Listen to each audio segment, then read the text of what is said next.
Hello, I'm Menoth John. and I'd like to welcome you. First of all, let me take just a moment to thank you for allowing me back into your homes. If this is your first time with us, let me extend a personal invitation for you to drag out your miniatures and paint along with us each week. Let's go over to the canvas here and let's get started. I believe, every day's a good day when you paint. I believe, it'll bring a lot of good thoughts to your heart. I believe, every day's a good day when you paint.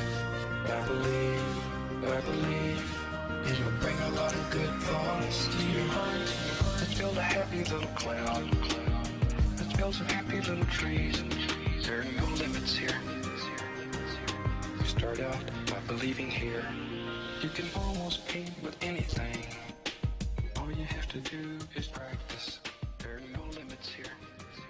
Yes, ladies and gentlemen, there are no limits here. That is because we are your Sunday night addiction. We are the Painting with Menoth John show. Welcome, ladies and gentlemen.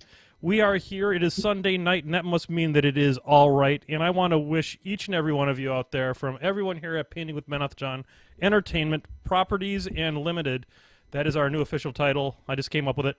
A very happy holidays. If you follow the Hanukkah, happy Hanukkah to you. If you follow the Christmas, happy Christmas to you. If you got the Kwanzaa going on, the Festivus, I don't care what you're celebrating. If you're here with the Painting with Menoth John show, we're going to value that. Even if you're following the Krampus around, we're going to value that as well, because we are an inclusive page 5 podcast right here.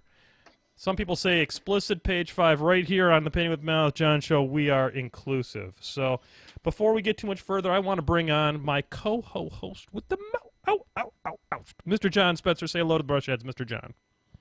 Hey, Brushheads, how's it going? Oh, my God, John, it's almost that time of the year. It is. Oh, my God, Almost it's amazing. I love this part of the year. It's because I get stuff. It's great. And I have the ability to have people give me things, and I give them things, and yay things. Yay, things indeed. Absolutely. Speaking of things, we have with us today, we have a guest, John. We do. We are hearkening back 2 years, ladies and gentlemen, to the very genesis of the Painting with Menoth John show. We have with us the original co-host with more and more and more. I can't say the most because that would tread on Mr. John Spencer's territory, but he's got a lot. Ladies and gentlemen, Adam Purdon, the former co-host of the show and of the Salt Lake City variety. Say hello to the Brushheads, Adam. Hi, everybody. Hey, it's great to have you back, buddy. It's good to be back. So I hear that you have tools going on there. Is that a rotary tool, or are you pleasuring yourself? What do you got going on here? It's a Dremel. Do you want me to not use it? No, I don't care what you do. I just it was a chance to do a dildo joke. I thought it'd be fantastic. It's well, I wish. But Well. unfortunately, no. Well, that escalated quickly. I mean, that got out of hand. Why don't we go ahead and we're going to do a little bit of a beverage update here. And John, we just lost your video again because that's what we do here on the Painting with Menoth John show. I am going to be having some Mount Gay 1703 Barbados rum because I'm out of the Kraken, and so we're going to do that. John, what are you going to be drinking this evening? Up the standard. I got some Kraken in a shot glass and then some Cherry Coke and black cherry whiskey. Yeah, there you go. What about you, Adam? Do you have anything for a beverage tonight? Well, I'm going to do the thing that Mormons do the best and drink water. Well, there you go. So we got a little bit. That's what I got. So this is the interesting thing about what we got going on here is that, John, when you actually talk, your picture disappears. But if Adam talks, your picture appears in the little bit down below. So that's really interesting. It's absolutely silly. Man, I'm going to tell you what, ladies and gentlemen, technology, it is our friend. And on behalf of technology, hey, Ron. Ron. Okay, so this is better than Roaring Dan's, which is sort of like saying, putting a power tool against your penis is better than Roaring Dan's. But this is not good. It's what I mixed into the eggnog last week, and it's a good mixer. We'll leave it at that. It's a good mixer. Fair enough. But I will be. Now your picture's back up, John. This is super awesome. We seem to be back in sync here. I'm also going to be drinking some New Glarus Raspberry Tart, which is a very ladylike beer that I'll be drinking this evening. But it's quite tasty, and really like it. So for those of you who are wondering why John is doing the bob and weave up in the corner, it's because his camera freezes up if he stops moving. So much like the movie Speed, John will be continuing to move at least 1 mile per hour with his head at all times during the course of the show tonight, so that our feed does not blow up. So, hey, Ron, to your head. Ron to my head. Oh, God. So, John, there are pieces of apparel heading across the nation right now as we speak. There are indeed. Yes, the much vaunted Podfather shirts have been shipping. I have received mine, as has Belinda Librarian. I know there have been some other folks. Mr. Healy has received his and posted a picture on the Facebooks. So I would encourage each and every one of you who's out there that has a getting one of these T-shirts. Let's post some pictures up on that Facebook page, so we can show off your threads. That would be super awesome. Yep, that'd be super cool. I have also a laundry tip, John. I don't know if we didn't really talk about this in the pre-ramble, but we talk about painting an awful lot on this show. We talk about drinking an awful lot on this show, but we rarely talk about laundry. True enough. And I'm wearing the Dice Prayer shirt from the Chain Attack Kickstarter, and the reason I'm wearing this is that I ruined this shirt because it turns out that if you wash a pen with your shirts, that the pen will explode and then get ink all over your shirts. Did you know that? I was aware of that, actually. Pro tip to the Brushheads: don't put pens in your wash if you value your shirts. So this shirt is now kind of ruined, but it's a good painting shirt, so I'm going to wear it on Painting with Menoth John. So you'll probably see this shirt more often than not when on the show. So there you go, and that'll be super appropriate. Exactly. John, this is the part of the show where we bring on a spokesmodel, because it's very important to us that we pay homage to our sponsors, in particular Greenleaf Terrain, who makes the fabulous terrain that you will see on Brunch Machine when I upload it, and also Discount Games Incorporated. So, John, I'm going to bring on our Discount Games Incorporated spokesmodel. Ladies and gentlemen, given the fact that we are swiftly approaching, within the next 10 days, the 200th, the second-year anniversary. So it felt like 200 episodes. The second-year anniversary of Painting with Menoth John. Ladies and gentlemen, the model that started it all, Bullwinkle the Judicator. Oh, shit. Yeah. So, y'all remember when I kicked all this off a couple of years ago because, Menoth John, that guy over there, he couldn't get a date. Now look at him. He's been in a relationship for a year and a half, not a year and a half, but over a year and several months at least. Getting close to starting to sound like my son. Or Menoth John's boy, that guy. Anyway, he couldn't get a date. Now he's been in a relationship for a really long time. So if you buy your models at Discount Games Incorporated, not only if you spend more than $50 will you get free shipping, but you might get a relationship. Because obviously, if you paint and watch Painting with Menoth John, anything can happen, including getting a relationship. So you might come for the models and the free shipping, but you'll stay for the long-lasting emotional ties that will be yours if you buy from Discount Games Incorporated. So, on behalf of the Painting with Menoth John show, and Menoth John and John Spencer and even Adam, because he was on board when I started getting painted too. Get to Discount Games Incorporated. Happy Chaka Khan. Happy Christmas. Happy Kwanzaa. Feats of strength to you. So, Merry Christmas. So there you go, ladies and gentlemen. That was our spokesmodel, Bullwinkle the Judicator, for Discount Games Incorporated and Greenleaf Terrain. My favorite segment of the show, John. That was probably your best. We should You know- probably state that the results of Minos John are not typical, and your results may vary. That's right. I mean, if you happen to be painting a judicator, and you happen to meet a librarian from Minneapolis, that could happen. The correlation does not necessarily imply causation. However, I have to warn you. True enough. All right, so Adam, I'm going to go ahead and I'm going to switch over to the painting cam. Are you sure that you want to be a part of this show, Adam?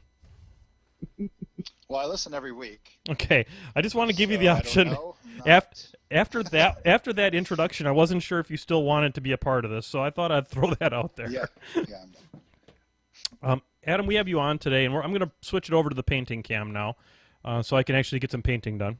And today I'm going to do a little bit of rebasing on some models that were painted by Chris Miller, just getting them all on the consistent bases that I've done my whole army on. And then I'm also going to be working on Borka 1 a little bit and doing some repainting on him. So we brought you on the show, though, Adam, because you have a convention that you guys... Now, you've already had one of these, correct? Yes, we did. And, of course, I'm speaking of, for those of you who don't know, I'm talking about the Salt City Gladiator Games. Now, true or false, Adam, this is not an opportunity to watch gladiator films with other men. No, we are not watching gladiator movies. Okay, very good. What indeed do you do during your convention? Well, we play a lot of games. Awesome. What games are you guys playing? Well, I played. It was 2 days. Mm-hmm. I only could go Saturday because I couldn't get off work for Friday. Okay. But let's see, Friday they had a steamroller, 50.2 list steamroller, I think. They had a bunch of Warhammer. They had some Heraldics. I think they did some Affinity, and did some Malifaux. Okay. And Adam, where was this convention held? It was held between Clearfield and what is that one city? Where Ensign was? What city was that? Your internet is your internet is breaking up a little bit on us. You're sounding a little bit like a robot. So what I'm hearing is Clearfield, which is a suburb of Ogden, correct? Or Salt Lake City. It was, just south of Clearfield. I think it was in Farmington, I want Okay. to say. But, Right. yeah, it was in this, like, I guess you could say it was a convention hall, really. But I think they're going to move it for next year. Okay. Because it was kind of, like, out of the way for everybody. Really. Okay. So, And how was the attendance last year? About how many people did you have at the con? that I couldn't find out. But there was a significant number. Like, I was kind of surprised. But they obviously didn't sell out. But there was a good amount of people. Would you describe it as a mob or simply a passel of people?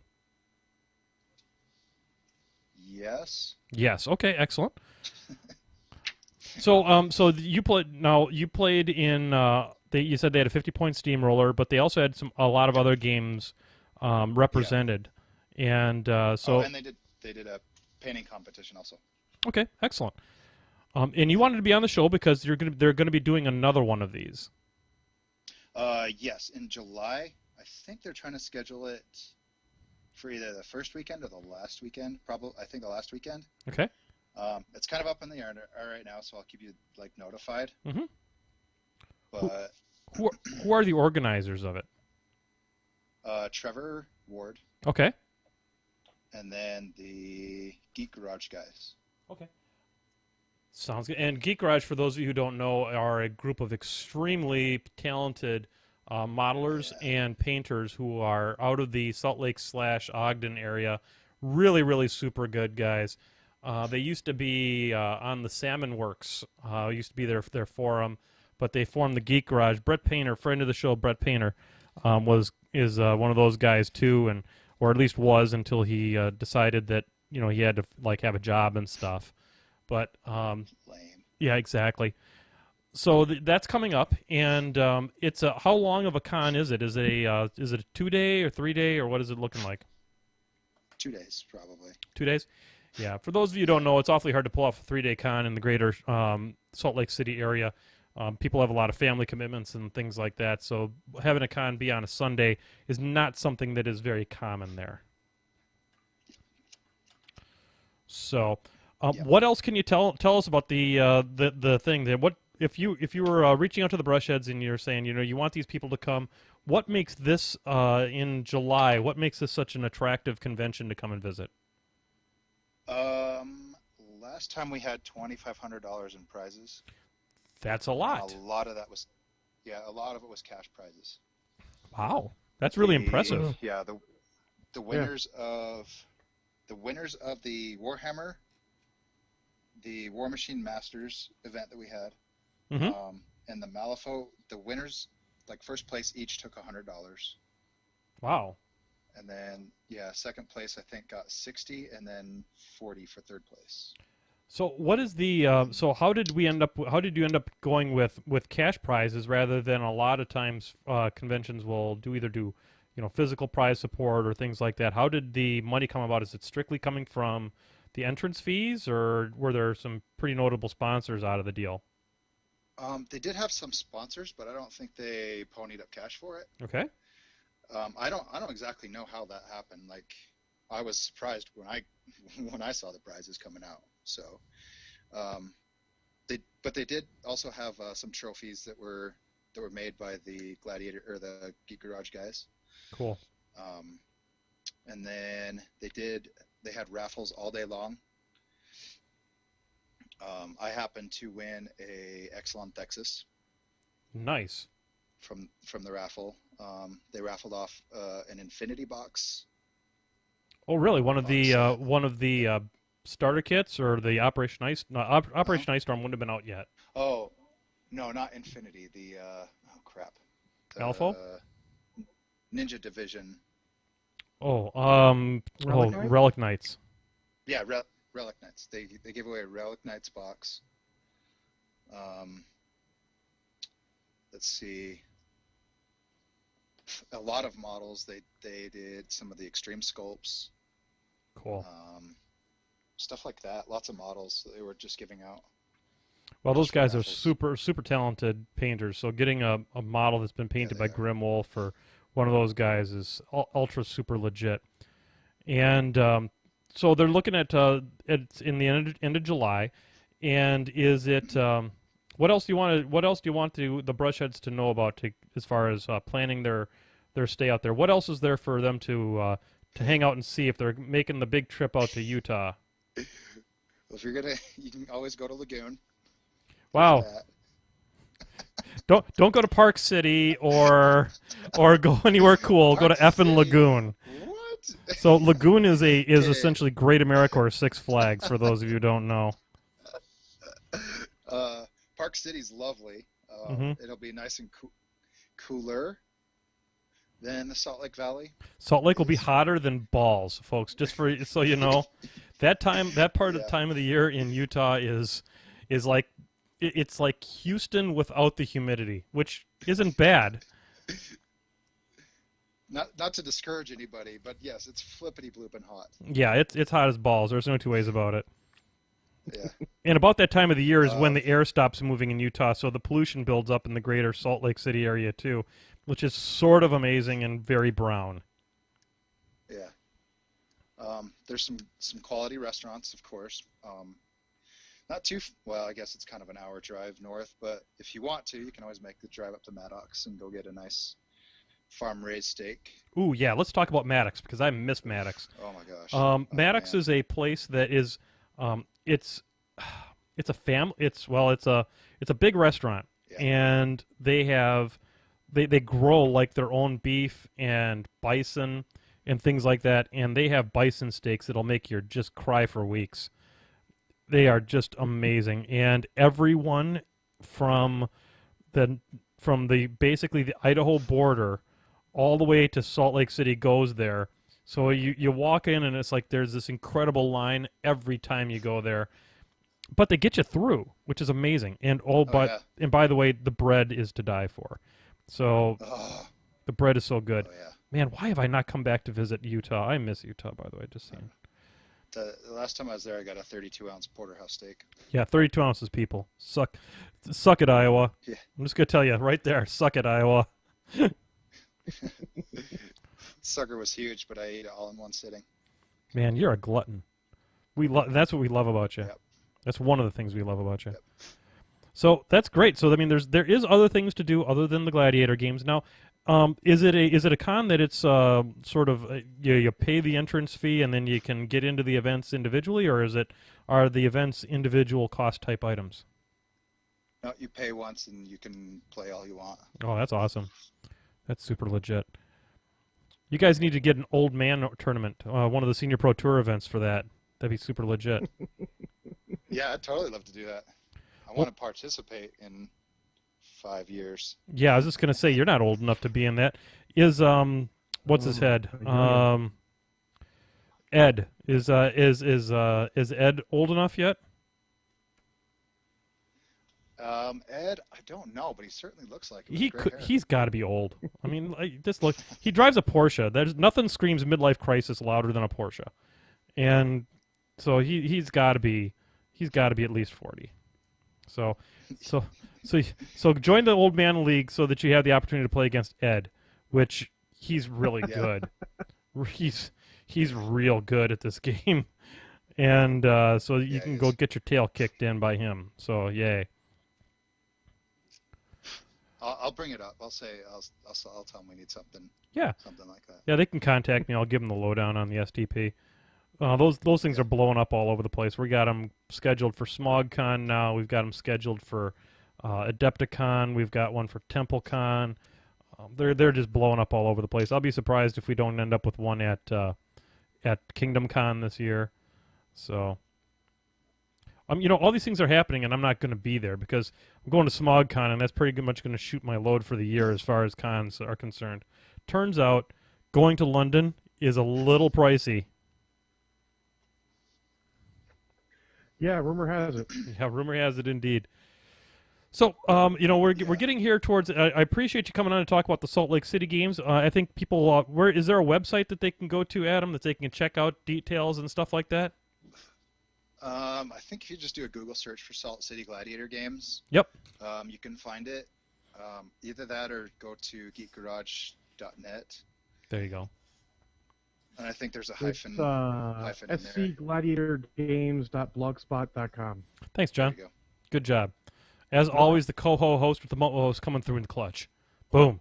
Yeah. So, as you can see, I've got a very Yeah. complicated basing technique here for my models. It's called put a shit ton of glue on it, stick it in sand. Boom. And then get it out. So there. So far, we have accomplished the stick it in sand and take it out part. Now we have to wait for it to dry a little bit. And that's the let it dry step. So I'm going to put that... I buy the most expensive sand money can buy. I get the Citadel shit. By the way, this is going to be an explicit podcast in case you haven't noticed by the number of times I've sworn so far. And we'll do that. But let's... I got a little bit of a rant, John. If we're done, since we're done talking about the con here a little bit, we're getting close to the time of flippity bloops. I'm going to go on a little bit of a rant.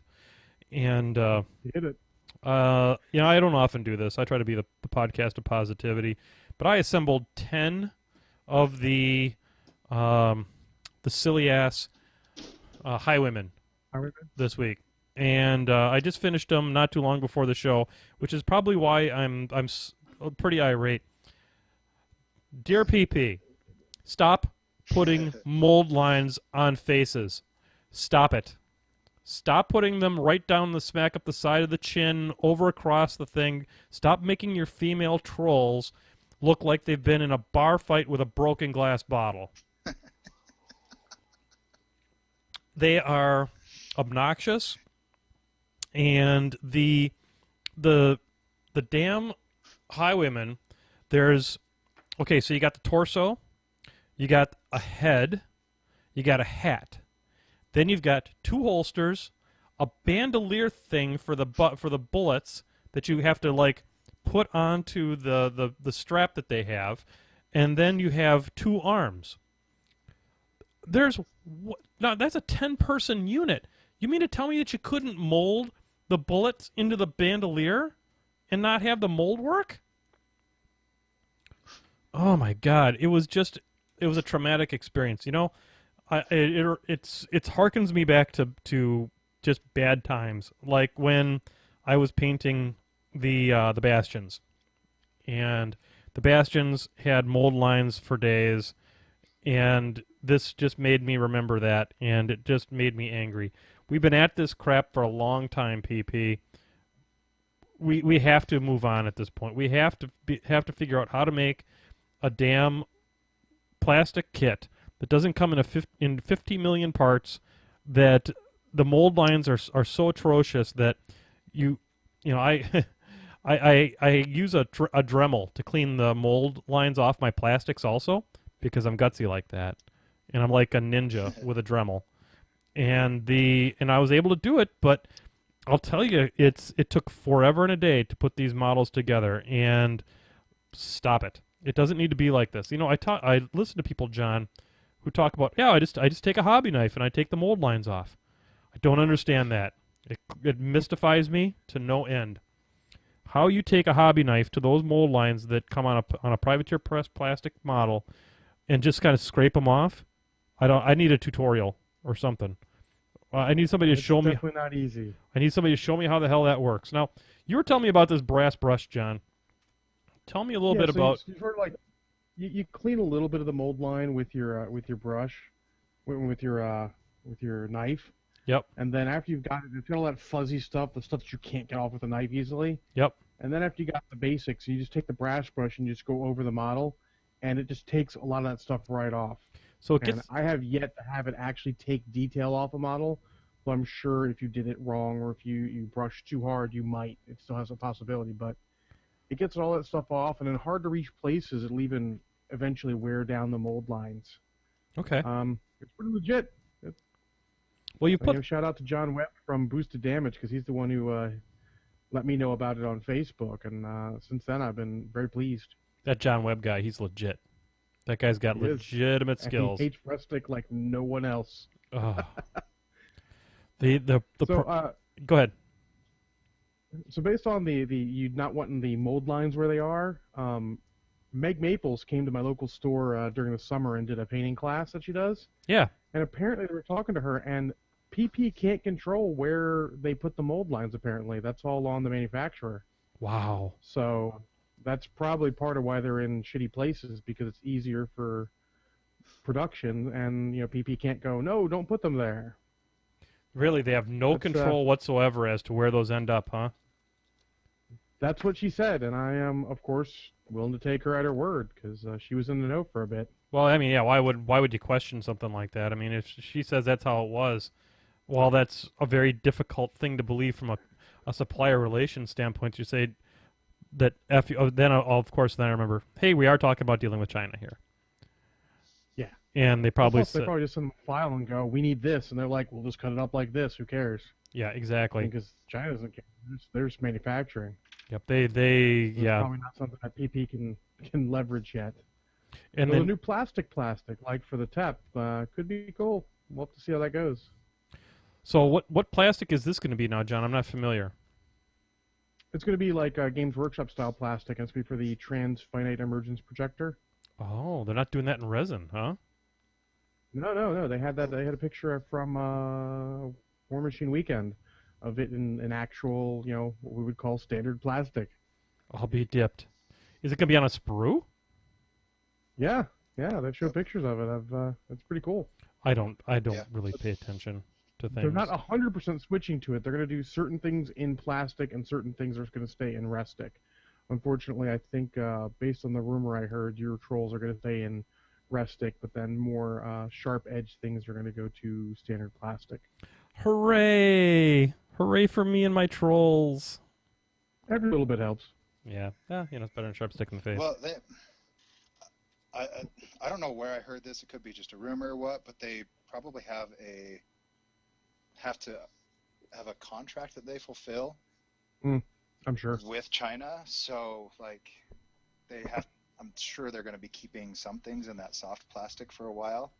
And it's probably why they until- haven't done everything in plastic yet, because they were working on the other one. Why go too far in if you've got the chance to change it over?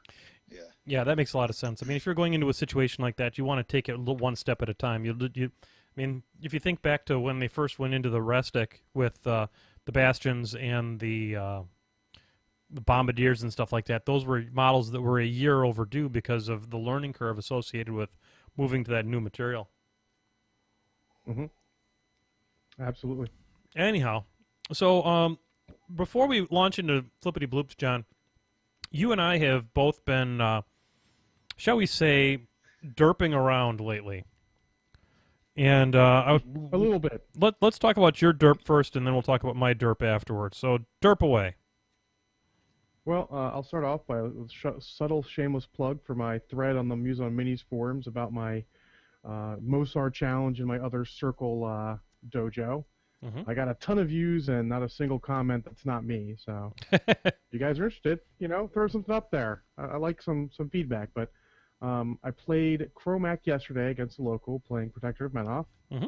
And I played that game like an absolute moron. Like, some of my positioning was good, like threat ranges were good, but facing and a lot of that stuff and choosing when to boost or not, I was an absolute moron. It was crazy. I mean, every time I'm just like, oh, what am I doing? I need to put this like this. I should have done this. I should have done that. Somehow I managed to squeak out a win anyways. Because, Chromac, he's a big deal, and I was able to do enough damage with him and survive my opponent, who has the uncanny ability to hit every time he needs it, just about. I mean, you figure if he's needing 7s, he's going to miss, slightly under half of them. Yep. I think he made just about all of them. He made almost all of his 8s. He even made a couple 9s pretty frequently. Luckily he missed like one attack when it mattered and left Chromac with 3 wounds, and that was enough to get me through the rest of the game. Because Hordes. No, I didn't even transfer much, just because I camped near stones, and stones like heal, and just started crushing stuff. I had a Gorax left, which honestly, that's enough of a beast to keep you going through most of the game, and squeaked out a scenario win. But if I'd played that better. So, what I would say to you guys, be very careful with your facing, think about everything. If you're not in a tournament game, there's no need to play it super fast. If you play it a little slower, think about your facing, you'll get in the habit of doing it, and you won't have to keyhaul your way through a game like I did. You know what's funny, John, is that when you talk about derping through a game, you win. When I derp through a game, I have what happened at Brunch Machine. So I played Viros 2 for like the 3rd time ever. And, I got to be that special snowflake. I can't, first off, I only own 2 Griffins. So I can't play the internet correct list of 7 Griffins. But what I did do was, Griffins for you? I only have 2. And Okay. I don't need more than that because I don't play my Keebs that frequently. But basically what ended up happening was Imperatus is an unkillable killing machine that kills and is super amazing and really wonderful. And I failed to... Basically what I did is I killed everything that could kill it, and then I failed to put it in the zone to prevent me losing by scenario. And I lost 5 points to 4. Oh. All I had to do was I had to hit the objective and then hit it again, which would have probably killed it anyway. And with the 2 sidesteps I would have had, I would have been able to sidestep into the zone. And the only thing he had left was like 5 Nis Hunters and a Rusk and a Spriggan that was turned the wrong direction. And he can face tank that without too much trouble. and and as a result, I lost. Mostly because I can't count or do math related to control points. So I'm not going to spoil the whole thing, but you got the result. I recommend you. Imperatus killed an entire unit of black dragons by himself, and he's pretty amazing. And I might have been playing Keebs for a little bit longer if Imperatus had been out a while ago. But boy, is he fun with a little synergy on him. Let me tell you what. And it doesn't take much. Doesn't take a lot of synergy to turn that bad boy on. I'll tell you, he's pretty good. So I've only used him 3 times, and that was the tournament last week. And he died every time, but he was pretty good and took a ton to kill. Yeah, he takes an investment by the opponent. There's no two ways about it. Yep. So, can I tell you I'm sick of painting Impalers, by the way? Rumor has it you have like 7 of them. Rumor is correct. I do have 7 of them, and that is approximately enough, and I probably don't need more. So, if the Brushheads are looking for something to send me for Christmas, do not send me any Impalers, because I have plenty. Oh man, it's already in the mail. Yep, sorry about that. If it's painted, I'll accept it. I promise you that, though. Because the problem isn't more Impalers. The problem is more unpainted Impalers. So, it is 7:36, John, and that is a very important time in this show. When it is a time in the show that we say flippity bloop. Absolutely. So I'm going to start with a long one from Boiling Point Bob, our buddy in the UK. We love that guy. And he says, you're washed up on a desert island with another Warmachine gamer who just happens to have his carrot case with him. Fortunately, so do you. But you've only packed 1 50-point list, 1 beverage, and 1 DVD with player. If before packing you had a premonition that you were going to get washed up on a desert island later that day, what would your choices be? Okay, give me that last sentence one more time. Basically, he's saying if you're washed up on a desert island and you knew it was coming, what 50-point list, what beverage, and what DVD did you bring? Okay. Adam, I want you to take this one first. My Shea list. Because why not? It's pirates and I'm on an island. Let's have a good time. And you want the opponent who is stuck with you to hate you forever. Good, I understand. Sure. Yep. My beverage is probably going to be root beer. Root beer. Calm down. Root beer's good. And I said DVD, root beer. That's a hard one. Let's go with Fifth Element. That's a good one. I like that one. John, why don't you go next? Well, my list would probably be Durgan Mad Hammer because it's me. Mm-hmm. And that list is super fun.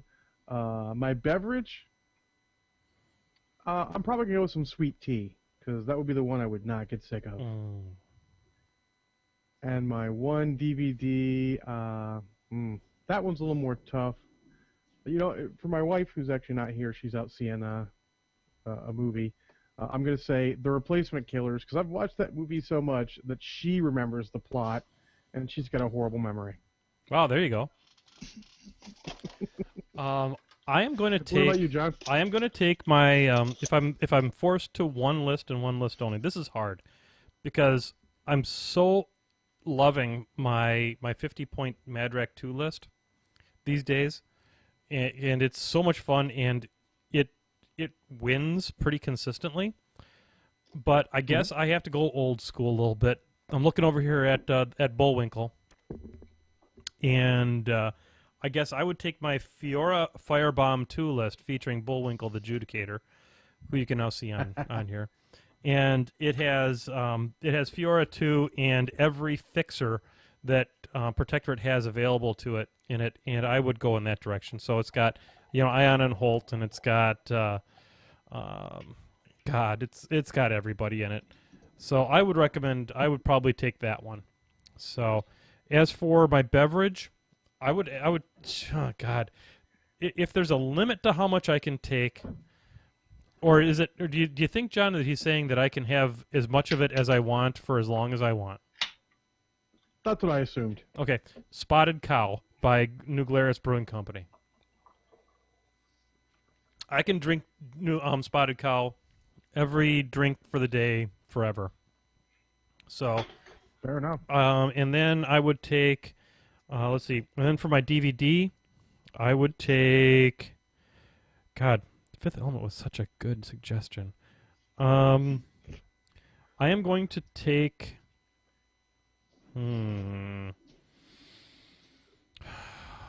this is hard. I had the longest period of time to think about this, and I guess I will go with either Guardians of the Galaxy or Avengers. Both excellent choices. I think I like Guardians of the Galaxy just because it's a little funnier. And if you're stuck on a deserted island, I have to believe a little bit of humor is going to go you a long way. Yeah, Might fair have enough. a laugh here and there. Yep, you're going to need the laugh. So I guess I'll go Yeah. Guardians of the Galaxy because it's a super legit movie. Flippity bloop. Fair enough. And he follows it up with, and later that day, one woman washes ashore, other than your president's significant other. Thank you, Boiling Point Who Bob. might you wish that female to be? Thank you, Boiling Point Bob. Uh, I'm going to go first on this I'm one. actually ready for this. I'm going to Okay, go hit it. first on this one. I am going to go Mila Jovovich. And I'm going to tell you why. And I'm going to tell you why, because Seems like a popular answer. it turns out that Mila is actually a pretty good mom. She's very nice to her children, and I think that speaks to her character. So I think she might be Fair enough. a good human being on top of being hot. So there you go. What about you, Adam, now that I completely effed up your choice? Gosh dang, you know, that's so hard.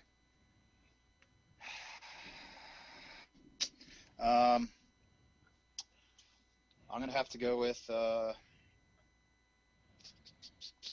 pass, No. just for a minute. Okay, we'll come back to you, but you don't get out of flippity bloops. There is no passing in flippity bloops. All right. John? I will go with Kelly Hu because she was on tabletop, so that means she games. So I might be able to teach her how to play Warmachine, and thus giving us a third person to play with the stuff we have. Hey, there you go. And she's pretty hot too. Ooh, I never even thought about going the And tabletop Forsaken angle. Pop Tart says Betty White because Ah. he's crazy like that. Betty White is legit. She's kind of a dirty old broad. Oh yeah. So there you So what go. do you got, Adam? All right. Well, this is gonna speak a little towards my. Perversions? Sure. Why not? Why not? Jerry Hollowell. Oh, 7 of 9. Anybody? Not Nope. Jerry Ryan. Oh. No. It's Ginger Spice. Oh, there you go. Spice Girls. Ah, yeah. Yeah. Okay. That's the. All right. Fair enough. So that was the blonde. No, that's a ginger. God, which one was that? Guilty pleasure of mine. Okay. The redhead, Oh, there you go. because she's a redhead. Yeah. Cause redhead. She has red hair. Well, that's somewhat implied by redhead. Yeah. All right, so there we go. Flippity bloop. All right. Byron Lyle says, tempted to try 5 axes and see if people mistake it for a unit of warders. Silly or unfair idea? 5 what? Axers. Oh, 5 axers and trying to and using that as a proxy for warders. No, to actually use 5 axers and see if people mistake them for warders. Oh, well, I'm going to be using 5 axers in a Borka 2 list, and I don't think anybody's going to I don't think anybody's going to mistake that for warders when they start countercharging their dudes. Fair enough. I would say it's not silly as long as you're using, I don't know, someone like Doomy's God's Lots of Fury or Calandra because Soothing Song is a thing. Mm-hmm. And it's a silly idea, but you know, whatever. It'll be fun. We are totally supportive of silly ideas here on the Painting with Menoth John show. Yep. What do you think, Adam? I think that it will be a party. That's what I think. It's going to be a party. Axers are so and much I fun. don't think you'll mistake them. They don't have the shields, so There is that, and Absolutely. yeah, it's a pretty different pose also. But I think we're giving that too much seriousness by answering the question in that way. But I think that Axers are so much fun. But if you haven't tried it, if you have Borka, load them up with Axers. Good times are the result. Absolutely. Flippity bloop. All right. Well, Bowie asks us, and it's funny that he jumped right into the chat room right before we asked this question. How are we feeling about Divide and Conquer 1? I think that there's been enough talk about it that I don't know that I have anything further to say on the subject. It's a thing, and yes, it sometimes gets you locked into lists you don't want to take, but I don't usually end up that far down the winning table for it to really matter. So, what do you think, John? Do you have an opinion on it? No, I think it's fine. I mean, it's, I'm a big proponent of they give me the rules and I work within the rules. So it's a rule. It's fine. It's never really bothered me. Oh, sorry. It bothered me once because the squid put down a table of stupid amounts of walls that will never happen again.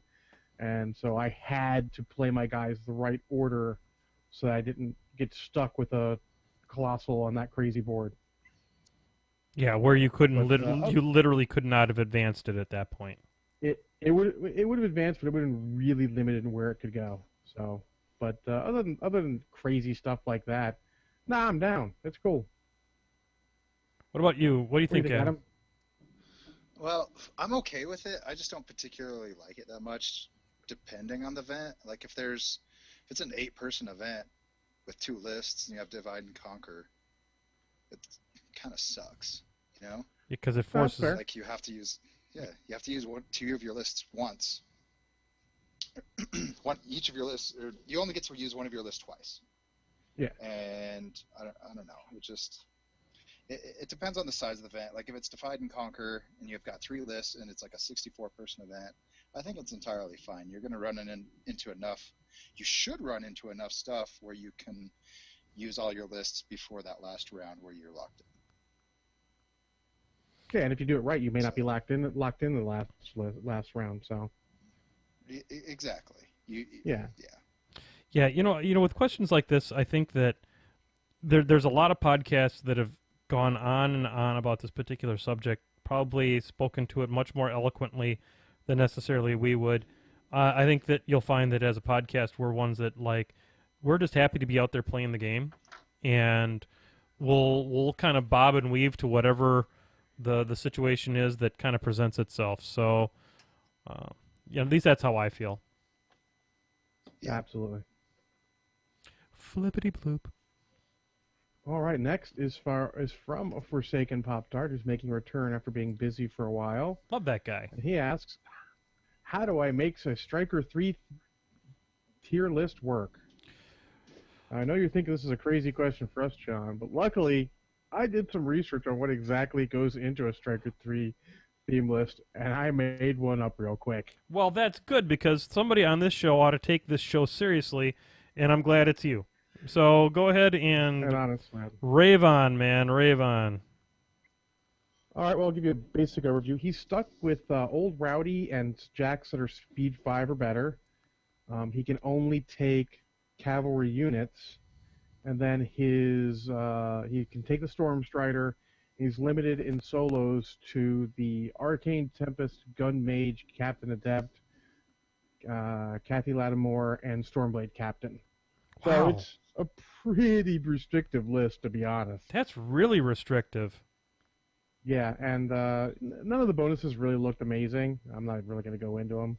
Mm-hmm. But I ended up with Old Rowdy, a Stormclad, a unit of Storm Lances, a unit of Tempest Blazers, Kathy Lattimore, a Stormblade Captain, because given those Storm Lances, Pathfinder on the charge, pretty sweet. Yep. And then a Storm Strider for shooting support. And there's a point floating, So you could drop the Storm Strider and take another, Stormclad. You could even go, instead of a Stormclad and the Storm Strider, you could go for a Storm Wall. But I kind of like the way this ended up. And So, where do you how would you play that? I mean, is it pretty much you're going to just run up the field just as fast as you possibly can, or with all that speed, or? well, no. You really have to be really super careful because you get Tempest Blazers to pick out. They can kill infantry like it's going to have style. But your Storm Lancers are going to have to take out these sort of medium or anything reasonably heavy infantry. Mm-hmm. And you're just playing the threat range game because luckily you've got some good threat range on them, and you just really have to jam them in on the right turn so that your Jacks can come behind and be ready to come in as the next wave. And I would probably literally leave this as a third list, or just a casual list. I couldn't ever see playing this as one of my two lists in a Steamroller pair. It just doesn't bring enough to the table. I would say if I were to make a list for Striker 3, I would poke my eyes out. That'd be my response, because that's swans. And I'm not good like that. It's tough. It is the opposite of some of the theme lists that's going in. It's a very restrictive and niche list. So, Hairdo's asking if the There you go. audio is low. I hope it's not. I hope it's just him and not all of us. It seems like our yeah, levels no are one pretty else good. said anything. Our levels look pretty Yeah. good on this show. So cool. Yeah, so awesome. Next is from Tim Simpson, who used to run some podcast named Steel Calendar or something. Yeah. And he said, "What caster or locks would you like to see go epic next?" Why don't you take that one first, John? Well, honestly, especially since it's been teased in the card game, I'd love to see the Epic Ashen or Epic Gordon. Either one, I'm in 100%. Yep. Those are excellent choices. Those would be. And what do you think an epic Gorton might look like? Honestly, I have no idea, but he'd still be stuck with 5 focus, but I'd like to see what they do with a 5 focus caster now, because they haven't made, to my knowledge, haven't made a 5 focus caster in quite a while. No, you're right. I mean, they've certainly done 5 Fury casters, but not a 5 focus caster. Yeah, and it's really a whole different beast when it's 5 focus versus 5 Fury, because you just can't do much with him, and that's one reason why I like Mad Hammer over Gorton so much, because, man, I love me some Gorton, but just 5 focus is just so hard to get by. You can't really run a lot of jacks. But I'd love to see what they do. I mean, I imagine they could do some really cool stuff. Yeah, they'd have to bring a level of focus efficiency to the caster that, we haven't necessarily seen brought to a caster. I guess or just give him like Fury or an upkeep, some sort of upkeep that Silas could take care of for him that would let his infantry hit hard enough. There you go. Because gun bunnies are super focus efficient and they work well with him, but who knows? I mean, just kind of interested to see where they'd go, because I can't necessarily think about it, so it'd be totally a surprise. Yep. And Ashlyn, I think, will be terrific. I mean, I've always loved Ashlyn, even though I haven't had necessarily the greatest luck with her. I've always enjoyed putting her on the table. I guess if I'm gonna take this, I guess, from my faction, I'll take one like a Protectorate selection, and then I'll probably go with a Troll selection. I would sure love to see an Epic Calandra. I think it's probably pretty likely it'll happen pretty soon, I would think.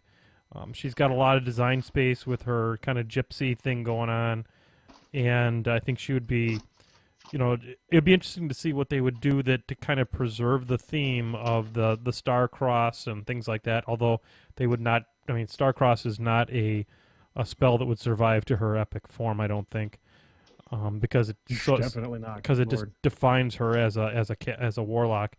From a Protectorate side, I guess I'd love to see a Fiora 3 and continue on with my girlfriend and see where they want to take her next, and or a Sevi 3. The Sevi 2 has been around since basically back in back all the way back to Legends, and it would be really, really interesting to see where they would take Sevi in his 3rd incarnation, because I love that guy. He's an amazing caster. Cool. What do you think, Adam? For Khador as my main faction, I would like to see Sorsha 3. I think. I really like Sorsha. Not my favorite, but I just like to see her third version. And then for mercenaries, I'd like to see Shay. Epic Shay. Oh yeah, and then very specifically, just because I would like to see the model, I want it on a huge base, so a battle engine. Oh God. Where it's like a boat on wheels, right? With all the steam stuff sticking on the back and a huge sail, and then the Commodore cannon right on front. That's what I want. Well, we just left reality just left the building. Yes, it did. But I want to see it really bad. A steamship on wheels. That sounds like something straight up out of the Wild Wild West. Yep. Can it be spider legs? So cool. On wheels, I think. On wheels. So some good suggestions there, and then some that probably need to be sent out for drug testing. So moving right along, flippity bloop. All right, the next one comes from Edifo. And he says, this is a pretty deep one, so we probably won't get too deep into it. What are your thoughts on the state of the game as far as balance? He says it's been a major topic locally. That's an interesting one. I have actually been giving that some thought recently, and it seems as though there's been another round of.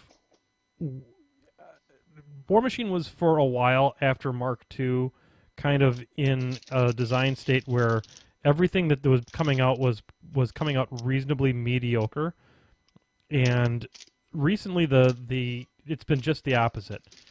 The releases have been bonkers amazing and halfway broken, and I'm a little worried that they have fallen to the muse of power creep. I can't, although some of the new stuff, the Bradigus and all that stuff, while initially powerful, is, not yet winning a lot of tournaments, but there haven't been that many tournaments since he came out. So I think that we're in a dangerous kind of a spot for balance right now in the game, but one that we'll have to kind of keep an eye on. What do you think, John? I think our balance is fine. I mean, honestly, I take a look at Bradigus, and he's just like Butcher 3. He came in, he made a huge splash. Everyone's like, oh my god, I don't know how we're going to deal with him. He's going to ruin everything. And then he was fine. You barely see him. Yeah. He's pretty fair. It just takes time because that theme list is so strong to actually figure out what to do to beat it. I think that is a theme list that has a pretty high skill cap too. I mean, you got to be pretty good at positioning your models and getting them in the right place at the right time, or else you just kind of poop all over yourself. And oh yeah, absolutely. I think it'll make a big splash in the hands of really accomplished players. But maybe on the more local scene, the scene that I'm more a part of, rather than the big tournaments at the big cons, I think that it'll be pretty impactful. But we'll see. I think overall the game is in a pretty good place, at least for now. We'll kind of see how things go. I've heard that this new Jack for Kador is the second coming of everything. Beast 09? If you believe the rumors, it's got Cull Soul, it's got God, it's like Death Jack and Beast 09 had a love child. And well, it's Butcher's Jack from what I hear, so I'm not thinking Cull Soul seems pretty crazy. Yeah, Cull Soul seems inappropriate at best. So, but I don't know. Maybe they're getting ready to sell all these armies in a box. Maybe they want to have a showpiece to help sell them. Who knows? I'm not worried. I mean, they haven't broken the game yet, and they've been around for years and years, so I'm not really worried. I said it before, I'll say it again. In DC, I trust. So, there you go. Flippity bloop. All right. Robert Drinsky says, how do you let a 3-year-old paint his models when your OCD kicks in knowing he won't keep it in the lines? Oh, boy. That way there'd be monsters. I'm all in favor of bringing kids into the game as early as possible. And maybe you don't want to do it in quite the same way that I did with my older boy, but my younger boy, it seems to have worked out pretty well. But these are not easy models to paint. And maybe they're not the best thing for kids' first model to paint. So, a 3-year-old is a little bit, I think, a little early. These are very detailed models that have a lot going on with them and are not necessarily easy to paint. But so otherwise, I guess the easiest thing to do if your OCD kicks in is realize you've just handled this model to a 3-year-old. What were you expecting? What do you think? What do you think, John? I think willpower is your friend. I mean, it's like when kids in a coloring book. Does it drive you nuts when they color outside the lines? Don't worry about it. Yep. Just you have to get over it. And I mean, OCD is a heck of a thing to get through, but maybe this is even a good chance for you to get a little extra control on your OCD. There you go. Maybe booze. Booze might be the answer. Booze could be the answer. I think I should have had dinner before having these, but hey, Hey, there you go. 2020. Mistakes were made. What do you think, Adam? Got anything extra to add? I would say if you really, really want to, let him paint. If you have to, Legion models. Like Legion War Beasts specifically. That's probably the easiest, but gosh dang, I don't think I'd ever let my 3-year-old paint stuff. Holy crap. Fair enough. Oh, man.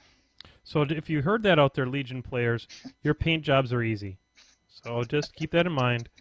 And if you ever want to enter any of your crap into a painting contest, just remember, they're easy. You're not going to win because of low degree of difficulty. So there you go. And honestly, this is a good time for the getting the models from eBay, getting like this huge lot that's cheap. Who cares? They're partially painted already. You get something for cheap. Let your kid go to town on it. There you go. Word. I've actually got a bunch. That'll show them basic paint job. Show them like, in the lines, and they just could touch up here and there. It's super fun.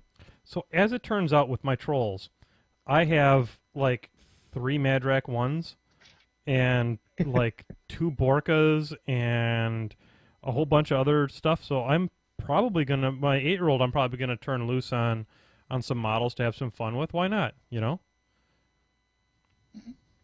So anyhow, how many more do we have to go, John, or do we want to move on to our next segment?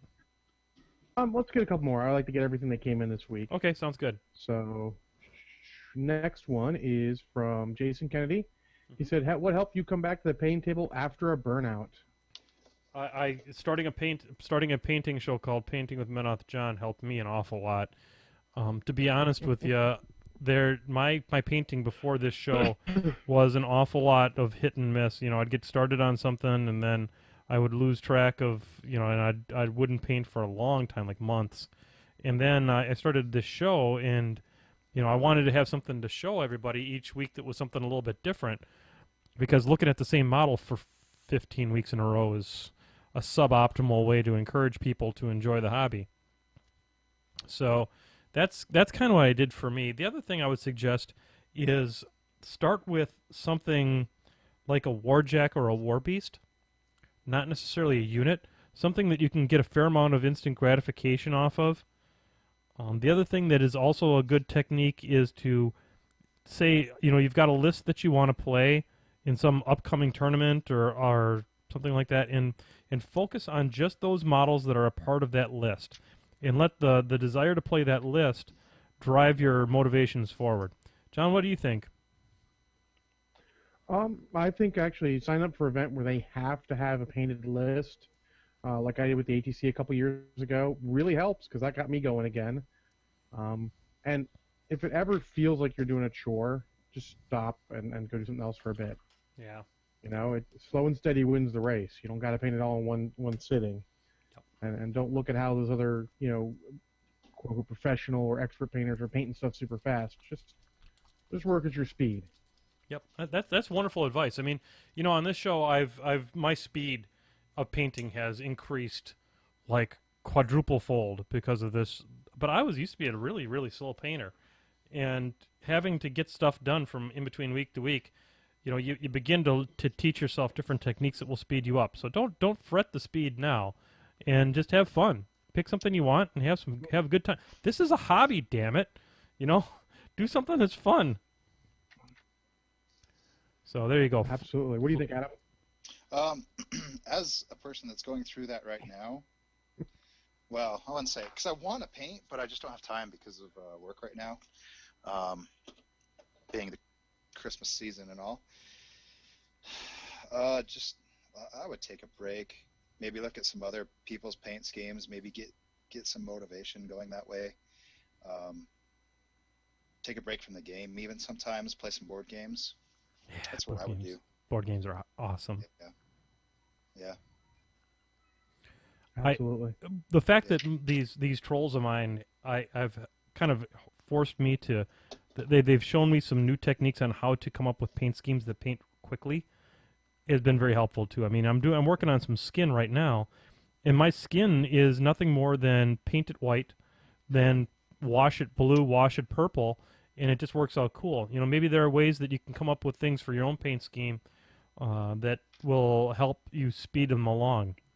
So that's something to think about too. Yep. Yeah. All right. What else you got there, buddy? Mr. Baron 101 asks, if I table someone with Haley 2, what should I drink to celebrate the victory? There are And tears. likewise, if I'm on the other end of the mountain of the equation, what should I drink to wallow in defeat? So you should drink their tears for your victory. Arsenic. Yeah, and you should drink their. And if you lost, you should drink the Haley player's blood, because you should cut them open like a fish for having played Haley 2. There you go. What do you think, John? Well, I would say if you're playing Haley 2 and you table somebody, you should drink warm Jägermeister because you deserve that shit. And if you lose, don't worry about it. It's okay. Have some Kraken. Oh, that's nice. I like your answer better than mine. Well, I'm trying to be nice. That's do you think, that's my problem. Well, I'm not going to be nice. I think you should drink arsenic for playing Haley 2, just in general. Win or lose. F that be. But if you lose, you know, a celebratory drink would be in order. Maybe a root beer float. Have some fun, you know. Get way effing crazy. Mix your dairy with your soda. Yeah. Take that, There you Leviticus. All right, we got one more. Okay. And this last one is from Dan Bai, who asks, new Heavy Jack for Menoth, thoughts on what you'd like to get? Oh, a 10-inch POW 14 spray. What the flip? So Hey, don't talk. you Hey, want- I hear that already exists in this game in a couple of models. It's on Pure Blood, and I use them just about every game with Circle. It's so. it's on the Pure Blood and it's on Scareth. Yeah, but do you want a Jack that's limited to like a POW 14 melee because you've got such a good ranged weapon? Oh, you mean POW 16 because of the choir? Mm-hmm. Still. I don't know. Yes.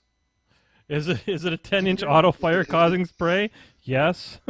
I'll take that, and then I'll put it with Krios 3 and Warpath it backwards. But yeah, that gets me excited in naughty places. Let me tell you what. Fair enough. What about? Does anybody else have any opinion on that? Yeah. No, Not really. I don't think Menoth needs to have anything else. Menoth needs everything else. They're completely underpowered, No. and they're barely playable as a faction. Sure. Listen to me. The guy that hasn't hasn't played the faction in forever now. Yeah, fair enough. Fair enough. I can't see a reason to bring them to the table. They just have so much stacked against them. Yeah. So that's Barely playable. Anyway, Barely playable. They're unplayable trash, I hear. unplayable trash. That's right. Just ask Jeremy Shea. Unplayable trash, man. That's the best T-shirt ever. Oh yeah, we want to get one for a local, for not Brushhead Dave. Yep. He kind of likes it.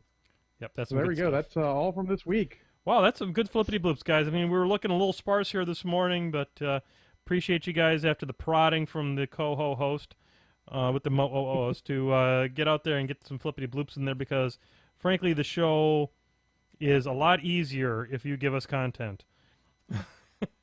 It helps a lot. Otherwise, we're doing some really old flippity bloops that we'll get to eventually, but they're not necessarily what you guys want to hear right now. Or we vamp, and nobody wants that. Nobody wins when we vamp for our next... How many times am I going to drop the keg carrier? That's what I want to know. Jesus, Palomino. At least once more tonight. There. I dropped him kind of. That was a fakey one. So there you go. So flippity bloops. There, you just had them. So don't tell anybody that we didn't flippity bloop you tonight, folks. So... Absolutely. We flippity bloop the heck out of you. Yeah, exactly. with just the tip of our podcast. All right, so there we go. So that was the first two segments of the show, and now we've got another segment, and I'm going to put down the keg carrier just long enough to grab my glass of raspberry tart to say it's the media segment of the show. So hey, Ron. Ron.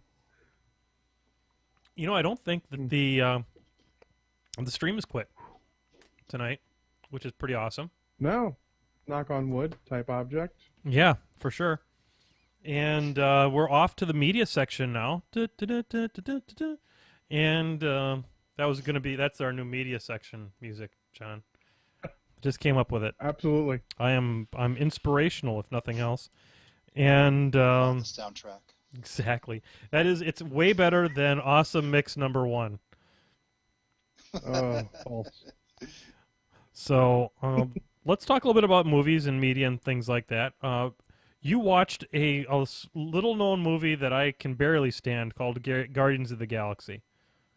I did. My wife and I managed to watch it since we had it on Blu-ray. Finally got the time. And, I mean, what more can be said about it? And being a little more critical, as I like to be, I like to be way more critical than I end up feeling about a movie. It's not a perfect movie. Gamora is a bit of a, I don't want to say she's an afterthought because she's been in the Guardians of the Galaxy for a long time since their reboot. Mm-hmm. But they could use some extra background for her to figure out why she feels the way she did. She had like a line or two, but it doesn't matter because Groot and Rocket and Drax and Star-Lord are so awesome. She's just got to break up the sausage fest that is the rest of them. And she does a good job at that. Did you watch the extra bits in the on the DVD? Absolutely, and I felt like the one with her and Nebula should have been in the movie itself. Yes, as should have been. Absolutely. Where the betrayal scene, where you actually go, oh wait, she did actually betray. It was not explained well in the regular show. That one would have been done as a flashback better, I feel. Mm-hmm. But the other one should have just been in there in the normal time. Would have been super cool. Yep, agreed. So yeah, Guardians of the Galaxy. I love it. It's great. It's super watchable. I have an extra free time right now. I may watch it again sometime this week. Obviously, it's a zero shot to Kraken. Yeah. I mean, even its flaws are so minor that you have to really be nitpicking, and you don't really think about them unless you're trying to be critical of the movie. So agreed. There you go. I agree. I'm going to do a quick movie review, and we'll kind of bounce this back and forth as we are wont to do sometimes on this show. I'm going to talk a little bit about a little movie, came out in the 1970s or 60s or something like that, called Godzilla's Revenge. So let's talk about what Godzilla's Revenge is. Godzilla's Revenge turns out to be the unnatural love child of Home Alone, A Christmas Story, and Godzilla.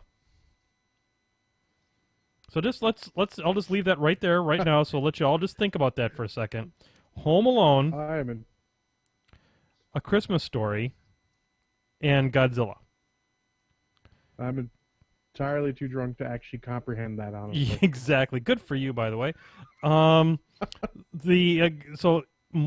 what happens here is Ichiro, or Itchy, as he is often wanted to be called, has his mother and father work a lot, And he, as a result, has a lot of spare time at home by himself, where he has a radio rig that he has put together out of bits and bobs that he has found in abandoned industrial places, because apparently where he lives is just down the street from every abandoned factory in Japan. And he puts these things together, and he is apparently narcoleptic and falls asleep very quickly while playing with these things, and dreams of Monster Island, where Godzilla and all these other monsters from the Toyo series of Godzilla movies are from. And there he meets Godzilla's son Godzuki, or whatever he's called in this movie. I can't remember. But it's... Vanilla. Yeah, and he has the worst voice ever. It's very dorky. And basically he is... Every time he wakes up then, he's dealing with the pressures of the fact that his parents are never around, and there are these bullies that are bullying him, and there's also been a bank robbery, and these bank robbers are on the loose near Ichi's home. Hijinks ensue involving Ichi and the bank robbers and the bullies. So the bully parts are straight up out of Christmas Story, and even to the fact where he has to confront the lead bully and kind of loses his mind at him and starts beating the living daylights out of him. And the kind of the gangsters slash bank robber part is Home Alone, where he ends up in an abandoned factory with these guys, and he gets kidnapped by them, but he breaks out and leads them on a hijinks filled romp through the worst parts of Tokyo, or whatever prefecture it's taking part in. So this is arguably the worst Godzilla movie ever made, because it doesn't have enough Godzilla. You know, is it worse than the American Godzilla, the original one with Matthew Broderick, or is it not quite that bad? No, it's worse. Oh my God. It's worse. Oh, it can't be worse. It's worse, because at least the Matthew Broderick Godzilla had Godzilla in it. And even though it wasn't a Godzilla any of us wanted or needed, it still had Godzilla in it. And then, you know, there was kaiju action. This was horrifying in that it was essentially Ichi's. It was like a love letter to Ichi's angst, and it was just terrible. I give it a solid 3 shots of Kraken, because you got to have a jag on to find anything remotely interesting about this one. And yeah, and Godzuki's voice was terrible. So it was horrible. So Revenge of Godzilla, it's on Netflix. Avoid it. Avoid it at all costs. Or have 3 shots of Kraken and get back to me on your feelings. So there you go. That's that one. John, back to you. All right. This week, I managed to watch another movie, a little movie. I don't think anyone's really heard of it. It's called The Hobbit's Battle of 5 Armies. Oh, yeah, that's a little-known thing. Yeah. So, I'm not going to spoil anything, because honestly, what the hell can you spoil? The book's been out for like 70 years. Good point. I think the spoiler tag kind of falls away at that point. You kind of know how it ends. But I won't say any of the little bits in case you don't remember them, because honestly, I read the book like almost 30 years ago, so I don't remember a lot about it. Mm-hmm. But, it picks up exactly where the last one ended, with Smaug going out to destroy Lake Town. And first off, the graphics for this entire fight are great. I mean, Smaug just doing his thing is awesome. This whole fight is super cool. You get to see Bard be an actual badass, which is nice. And honestly, the elf chick who, added for the movie was kind of useful in this. It's kind of cool. Cool. So good scene there. And then pretty much for the rest, you get a whole thing of, boy, if you guys weren't just dicks to each other, you wouldn't have wars. Stop Because this being whole a thing jerk. is basically, Thorin. He's got the gold greed, which they sort of hinted at in the in the last movie. Mhm. And he's not thinking straight. It's implied that it's not entirely his fault. Smaug actually alluded to it in the last movie, and of course they hammer that home because I don't remember the last movie that well. I didn't watch it right before seeing it, but they allude to it. It's done very well, and I'm going to say that the battle scenes are cool, but they're missing something compared to some of the battle scenes from earlier movies, from like Return of the King or even The Two Towers. And I think it's that it's all computer generated, and there's nothing I can place my finger on. It's just missing that something. Okay. So they're good, but they're not amazing because it's just you can't put your finger on it. It's just something. And there's some cool scenes. Even though he's not in the movie a lot, Martin Freeman as Bilbo is awesome. That was probably the best casting of the entire movie, aside from Gandalf, but they cast him earlier, so. Say. Martin Freeman's an amazing actor. I really like him. Yeah. It has a great pacing. I didn't even feel like it was 2.5 hours or whatever it was. It felt like an hour and a half movie. That's a bonus over the last two, because the last two kind of drag at points. Yep. And you can sort of feel that you can see where he decided to make it 3 movies. And I'm not sure I agree with it. I think you could have cut stuff out and easily made it 2 almost 3-hour movies, and that would have been fine. But and I'm going to say straight up that every flaw with this movie is not Peter Jackson's fault, really. Okay. It's the fault. It's technically it's J.R.R. Tolkien's fault, but really it's more of society's fault at the point where he wrote it. Because the whole movie's a giant sausage fest. There's no female characters, and definitely no strong female characters in the entire movie. And Peter Jackson feels like he's got to add Toriel the elf to give a strong female character. And I understand that you want that, and he's sort of stuck with how he can add her in. And I don't feel like her parts are horrible, but it's not quite up to snuff with the rest of the movie as far as story. She definitely feels like she's tacked on. I mean, he does his best, but really I think this is what happens when you take, what's essentially an epilogue from The Hobbit and make it into a movie. And that's not to say it's bad. It's actually super cool. Lots of cool scenes. I suggest everyone see it. If it remotely interests you, you will enjoy it. And I'm going to give it a solid 1 shot a crack. And it is definitely not a bad movie. Good. Some people call it the best of the series. I'm not sure I can say that. I mean, I've heard people say it's better than Return of the King, and they need to stop that crap. It's probably on par with Return of the King, because Return of the King's got a lot of problems with ending 17 times. Yeah. That movie's got more coitus interruptus going on as far as the ending of that story than you can shake a stick at. Yeah, and I'm still going to maintain that I think The Two Towers is probably the best of that, and ooh, hold on. I'm going to get my wife's opinion. How good was the movie? She gives it a thumbs up. There you go. Very nice. Straight from the wife. It's super fun. What about Crash-A-Bash? How's Crash-A-Bash feel about it? She thinks tweet. Tweet. Very nice. Oh, and on a funny note, and I'll let the Brushheads hear that, I got a friend request from someone who assumes a Brushhead. I'm checking out. I'm like, who is this person friends with? He's friends with my bird, and I have no idea who this guy is. Very nice. So that is super hilarious. That's very cool. Oh, That's so there you go. I fantastic. think, Adam, you said you saw a British Christmas movie. Is that right? Yeah, I saw a trailer for it a couple weeks ago, and I was like, oh, I'll see this when it comes out in theaters. And then it shows up on Netflix, so apparently it's been out for a while.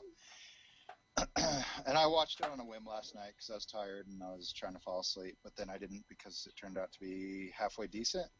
It's called Get Santa. Okay. Yeah. Okay, so I don't exactly, because I'm kind of halfway in and out of sleep, but somehow Santa crash lands. It's a good start. His deer are on, yeah. He crash lands in a forest, or in a wood, as they say. and his deer end up on the main bridge in London. And he's trying to collect everything together. He breaks into the pound where they're keeping his reindeer at, Okay. and he gets caught and put in jail. And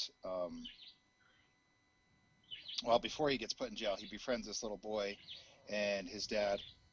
They find out he gets put in jail. They go and visit him, and he sends them on a mission to get his sleigh and his reindeer back and break him out. And so that's basically what the movie's about. Santa's played by the guy that played Professor Slughorn in the Harry Potter films. Jim Broadbent. So that's the guy. Decent actor. I really enjoyed watching him. Plays a really good Santa. There's some funny stuff about, like, when he gets to prison, he's trying to act like a tough guy, and it's Santa. How can Santa be a tough guy? I mean, come on. So I really enjoyed it. It's your average family film, but I think it's done with less over-the-top goofiness. Santa, not for nothing, but Santa has to be a tough guy in prison because he didn't want to get passed around like a like a pack of smokes. Yeah, exactly. The problem I have with a lot of family films is just like too much goofiness and too much slapstick comedy. It's all right when it's taken in doses, but I have a hard time with a lot of that, like, just over the top. Me too. Like, not let's enough. try and keep it G or PG. But I think this one did it fairly decently. There's a couple parts here and there that were just, it seemed a little too goofy or a little too much for me.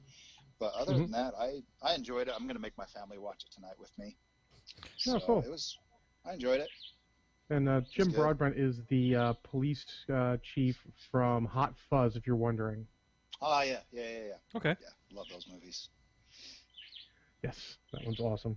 Super legit. So, if you were to be a fellow who might imbibe in a beverage or two, perhaps, or a root beer, how many root beers would it take for you to enjoy this particular movie? Let's go 1 to 2. Like, 2's pushing it. It's getting a little crazy. Definitely one. Nice. But yeah, Fair I enough. enjoyed it. I'll watch it again. You know, I watched a British Christmas movie here, not like last year, that I'll mention now. Hogfather, based on the Terry Pratchett novel, and it's done. I believe it was done as a miniseries, and it was done very, very well, and I highly recommend it. It's a very good Christmas special. So look for Hogfather. Oh, I saw that one. That one was very interesting. Yep. Death plays a role in it, and it's really well done. Yeah. I think that was probably my favorite part is the part that Death plays in there. It's pretty funny. Yeah, Death is fairly hilarious in Terry Pratchett novels. So yeah. Anyhow, so there we are. Anything else, John, that you had for any other any Christmassy type things or whatnot? No, my only Christmassy type thing was the standard, though I imagine I'll probably watch some good Christmas movies like Lethal Weapon or Die Hard here in the coming week. Absolutely, that's some good times. We will be on, John, I guess I should have asked you first. Are you available this next Sunday? Yeah, why wouldn't I be? Well, I don't know. Just throw that out there. I will definitely be available also. So we will have I guess we'll celebrate the 2-year anniversary next week. Don't really have anything special lined up for it. I honestly don't know, John, how many episodes I've ever actually done because I've never kept track of them, and they were spread That's out. not important. We just do episodes. Yeah, I mean they were spread out between Ustream, Twitch, YouTube, the audio version. Yeah. So who knows I can't even figure out how many we've done, but I do know that we're coming up on the 2-year anniversary. So we'll celebrate 2 years of Painting with Ben Off John next week, which will be, I don't know, the 30th or something the 28th. We'll celebrate it a couple days early, but that's fine and dandy. So we'll figure out something special to do for that.